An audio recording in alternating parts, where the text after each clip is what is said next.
Oh, 3.5? Yeah. That's my girl. How bad do you want this turkey? Pretty bad.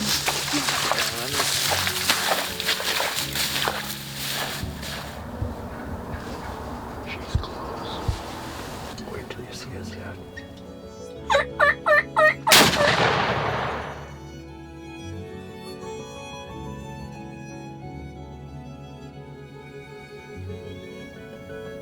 Hunting is a game where skill and preparation meet chance. My skill level on killing tom turkeys is about as consistent as a roulette wheel. Couple that with the fact that we did almost no scouting, Charli and I were relying mostly on chance. Even Grandpa, who practically lives in the seat of a tractor, said he hadn't seen many turkeys that spring. But with only one 7-day season to chase gobblers, we were determined to brave the mosquitoes and wood ticks, and if nothing else, chase the longbeards onto the neighbor's property. Missing school for turkey hunting. Life doesn't get any better than that. I'm only missing like 2 hours. Yeah, but just missing some school is always nice. Do you want me to bring the gun? Bring the gun? Yeah. No, let's leave it here. Well, like, do you want me? I had to give you that one, Bubba. Oh yeah, you're the huntress, of course. Looks pretty real, right? Sweet. These things are about 15 years old. This one's just got a bad neck. Craned neck. Some young Jake, hey, there's some old lady. She's not even fast enough to run away from me. Do you want a 3.5 inch or a 3-inch shell? 3.5 inch is going to kick you a lot more, but it's a lot more power to kill the turkey. Sure. On 3.5? Yeah. That's my girl. You shot a 2 3/4, then a 3-inch. Oh, I thought I was... That's your big boy. You're gonna handle it. See it then. So I'd put it in your magazine for now, and then we'll put one in the chamber once you. I get don't there. know what that means. Yep, so you slide it in right there. But I don't... Yep, go ahead. Just one?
It just amazes me all the time of my life that I've spent, like, just wondering if I'm doing it right or doing it wrong. Not that I'm thinking that about that necessarily, but like where nothing's happening. You know, like in my mind right now, it's kind of rolling. Maybe we should have went to Lightning Creek. Is there a better spot where we should be? And you kind of don't know. People say hindsight is 20/20, but it's really not. Because you don't know how that would have played out. You know what that means, hindsight is 20/20. Like, after it's all said and done, you know, oh, like we could hunt here, not get a turkey, and then say, yeah, hindsight's 20/20, we should have went to Lightning Creek. But we might have went to Lightning Creek and then been like, we should have went to the golf course.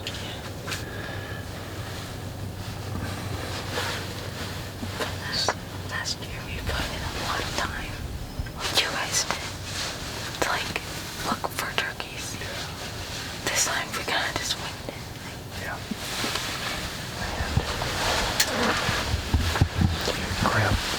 Grandpa's been seeing the turkeys here. I saw him there 3 days ago. And in reality, it should have came here. Or we should have went around last night. I'm learning a lesson in my own life. And that is I'm too scattered. We got too many things going on.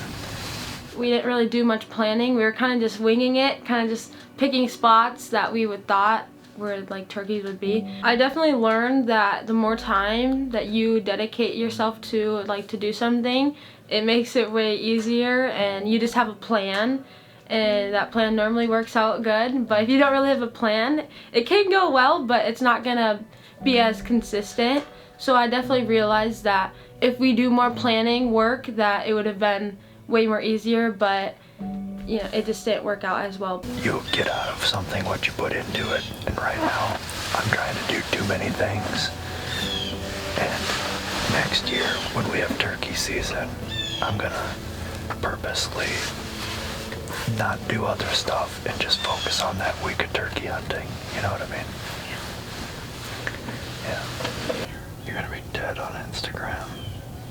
You had a full moon right over top of your decoys, and you blew it with your gun in the foreground.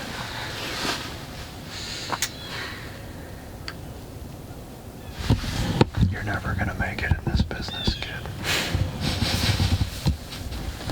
I'm tired. That's why you gotta drink coffee.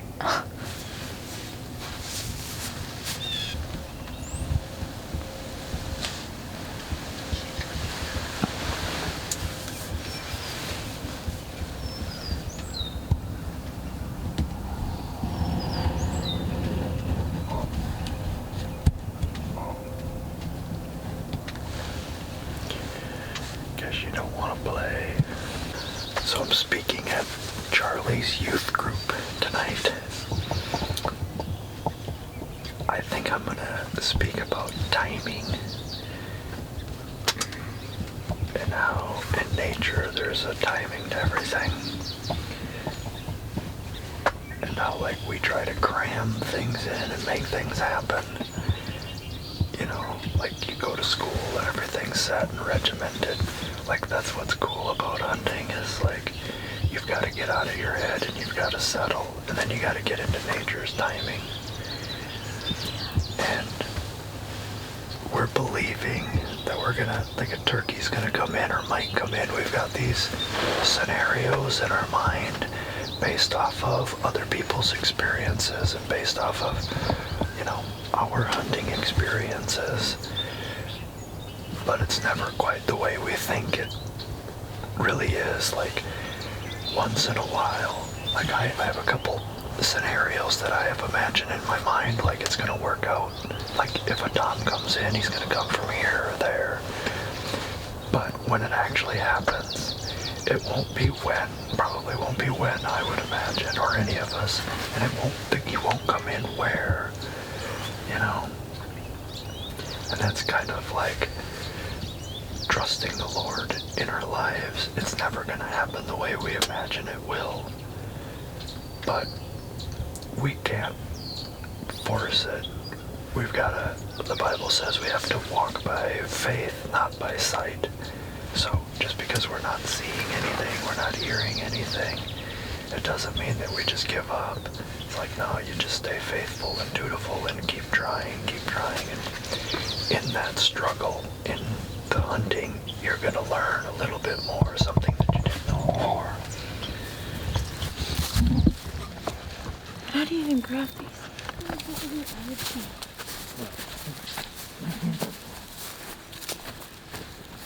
My dad told me when hunting gets slow that we need to go like road hunting. So we just drove around on roads where like my grandpa has pieces of land, and we did spot a big turkey, and he was on the side of a cornfield into this patch of woods. So we thought if we went to go sneak up, because there was the road right there, so we were thinking of going from behind and just sneaking up from him. You ready to go for it, Bubba? We'll just do that. We'll bring the three of us around. We're gonna go like we're Really cold.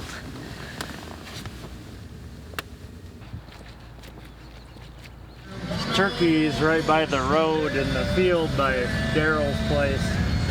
So we're gonna try to sneak around it. Oh, you didn't do nothing at the golf course? No. So we're gonna get going. Love you. So we're just gonna move as fast as we can until we get close, and then we'll slow down. Because obviously the longer we take to get to it, the more time the turkeys have to move, right? Mm-hmm.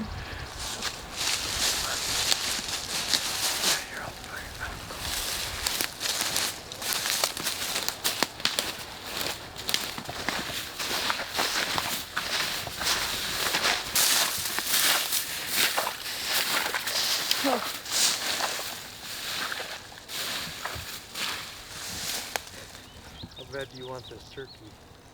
Put it on.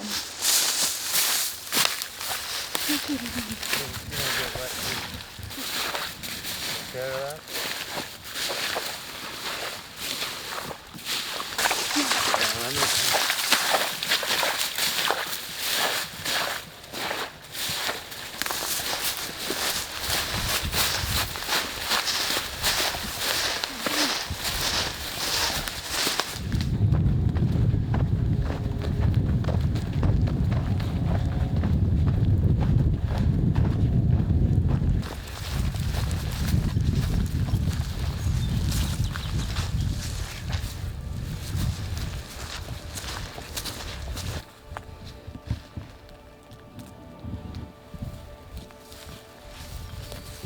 Instead of just sitting in a blind and where we had to like run up and sneak up onto them, it was definitely more faster pace. It kept it more interesting because you're moving around and everything.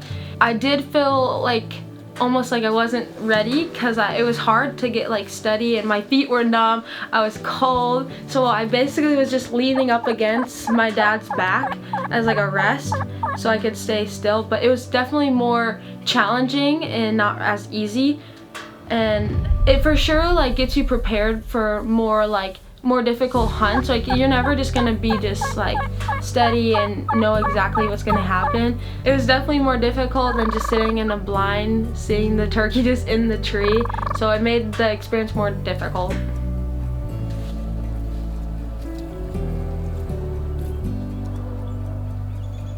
My dad always tells me there's a time in hunting where you need to be patient or aggressive, and we were kind of pushing more on the aggressive side because we knew that I had to get to school and we had this short little like limit of time.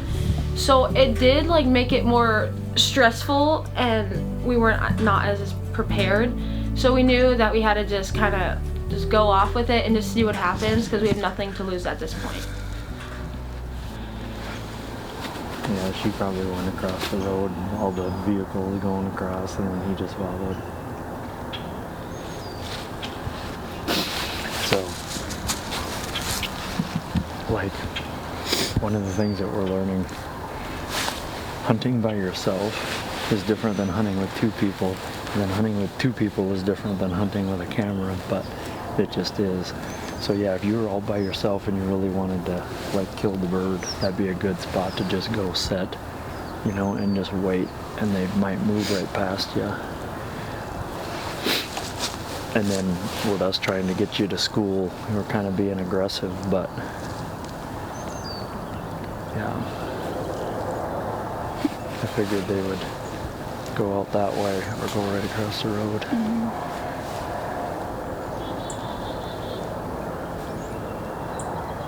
But we had a good lesson, or we learned a little bit, though, that he didn't go too far.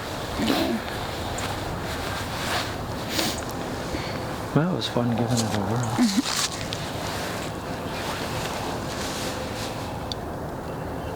Good spot that you spotted him, though. My foot has a lot of water in it. I could hear it when I was walking. Now imagine having wet boots for like 20 days straight. Never having dry feet. That would suck. Yeah, it does. Well, we should probably get going. Yep. So I get to school. Hold on, I'll get Bubba. Yeah, this comes right into timing, how we're trying to jam a turkey hunt into a short amount of time, and so it's affecting how we're going about it. So we have this set timeline, but in a like true hunting fashion. Like, let's say if we needed that turkey to eat, like if we were hunting, we needed to kill the turkey, we'd want to have the whole morning set aside, and we would approach it a little differently. You know, we'd be more patient, and so that's kind of what it's like waiting on the Lord. We have to allow him to work in his timing and know when it is our time to act and when it's our time to wait. We have a tendency of to approach life just like we approach the turkey, like try to make it happen now, quick, let's just get it done, make it happen and move on. And yeah, it doesn't work like that. But as it is, it's just a turkey. And for some reason, you seem to think you need to get to school. I wish my dad would have been like, no. I would have been like, no, let's keep hunting. Dad would have been like, no, we better get you to school. Or he'd been like, I got some chores for you to do.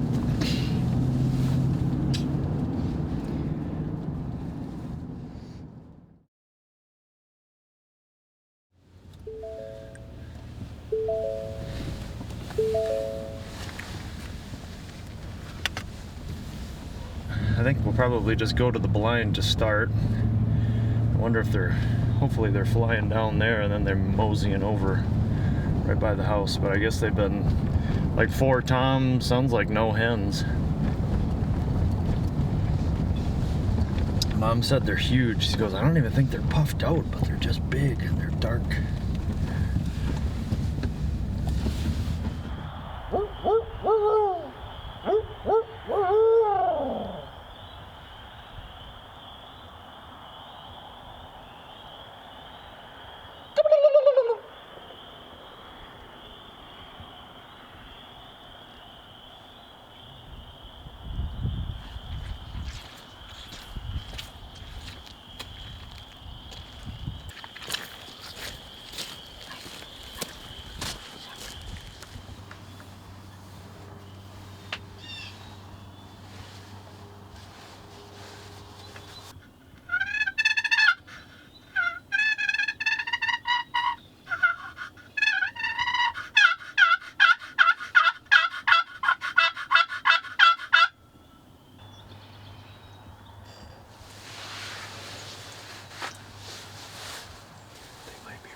Must be a different turkey.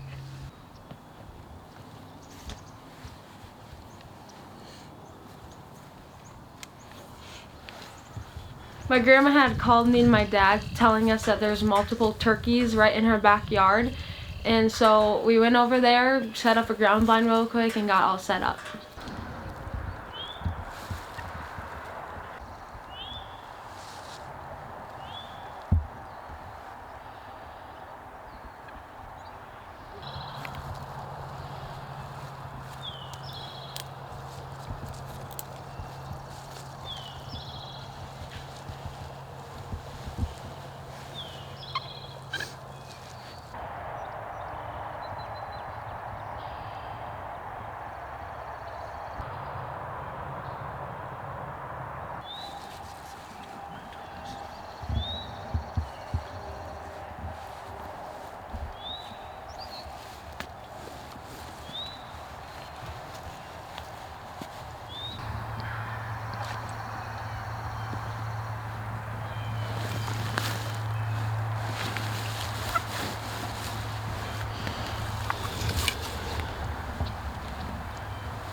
So he came out down this ridge and he would just poke his head out, and we saw him for a little bit, but he never fully committed to come out and show himself.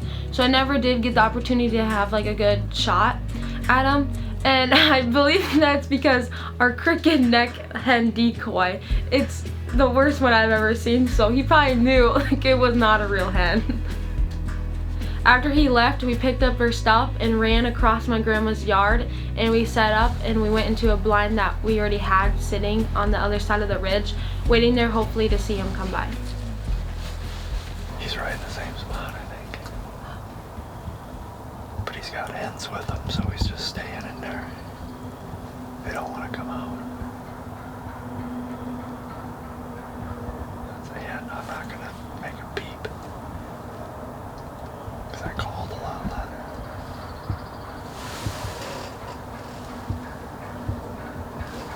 She's close.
Wait till you see his head.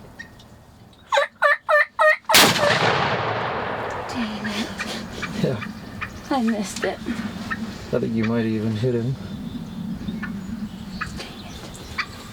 Dang it. You might. It's okay. Oh, dang it. It's okay. I thought I should have had you shoot him right there. It's okay.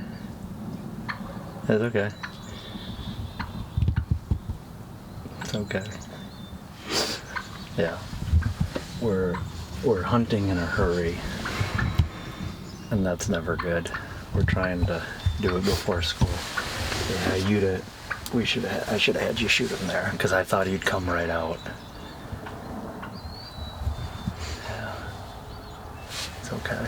I think you wanted that turkey a little more than you wanted to go turkey hunting. I think he had 2 beards. It's okay. At the time, we obviously didn't know that he's just gonna stop there and then leave. Next time, I think I need to be more prepared and get ready and have my gun set up, because if I would have taken that shot right then and there, I think I would have easily had him down. So definitely I need to be more prepared and be ready with my gun at all times. Yeah, he kind of just turned on a dime.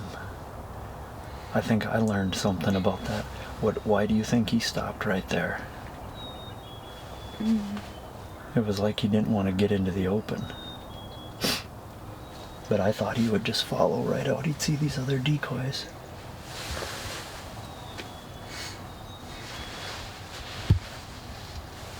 Well, you want to try it a little bit more? Go right back to where we were? Mm-hmm. Yeah, let's try that. Hey, it's okay. You know, I'm glad this happened because you learned a lesson. The one thing you don't want to do when an animal's going away, we don't want to get desperate. But, I mean, I think you did fine by shooting it, but there's like a lesson to be learned is like, hey, just let him go, because he might have turned right around if we'd have been patient, and he might have come right back in. You just kind of never know.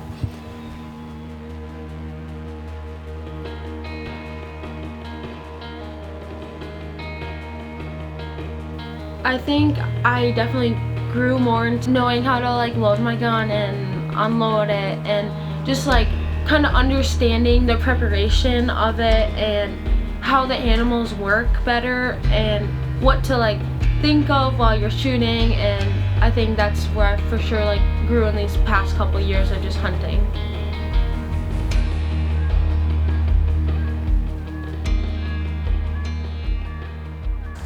I thought he was gonna come right in. You know, I figured why take a long shot. Mm-hmm. But if we had to do it all over again, I know and you know you could have shot him by that root wad. Mm-hmm. Yeah.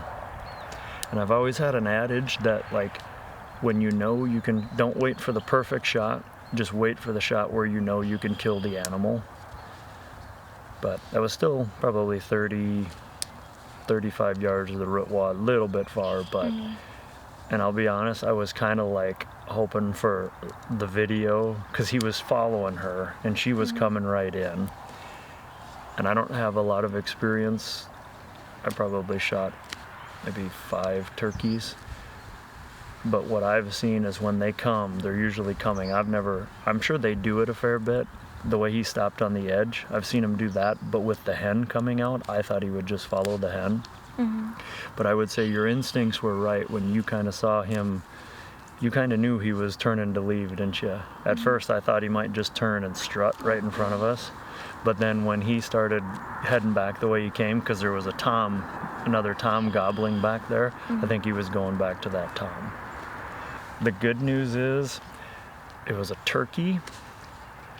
And so you got to do this, like we're talking about going caribou hunting in a year. We realize a lot of these things we got to iron out. And yep, you just got to learn by doing. And I get it. I was kind of excited. I saw he had 2 beards and he was coming out. And you notice he wasn't gobbling. So it was strange. I don't know what was going on. He kept on poking up his head and then going back down. Yep.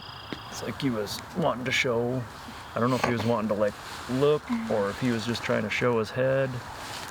But I thought when he saw those decoys, he'd want to show off. But there was something about that other gobbler that he wanted to go back to. And maybe if we were patient, you know, he probably would have come right back out, you know, with that hen maybe. And so here's the other thing that we've been talking about. Government tells us you're supposed to go to school, apparently.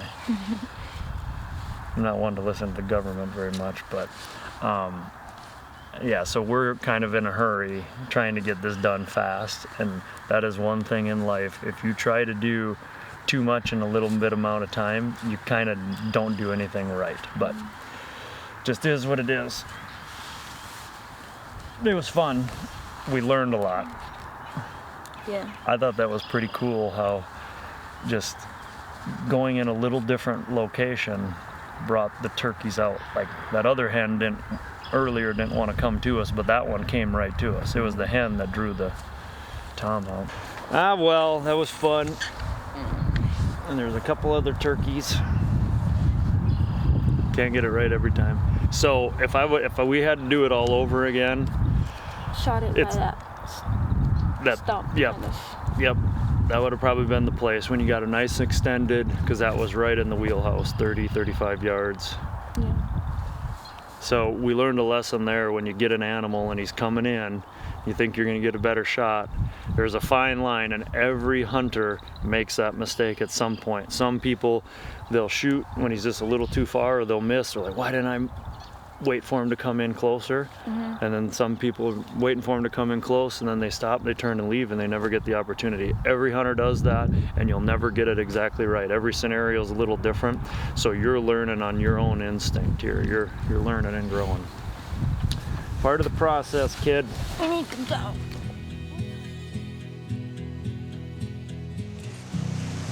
As an Alaskan big game guide, there's so many variables to deal with. As a professional, you have to strive to control everyone you can to be successful. But I grew up as a throw a handful of shells in your pocket and run out the back door kind of hunter. And if I'm being honest, oftentimes I like it that way. While preparation in hunting is important, adaptability is essential. Thinking quick on your feet can't be taught, it has to be lived out. Charli didn't get a turkey this year as she did last year, but she learned a lot more. I saw passion and instincts come alive in her. Next year, we'll make a point to do more preseason scouting. But I think we'll ditch the blind and take more of a run and gun approach. And if I have my way, she'll take the whole week off from school.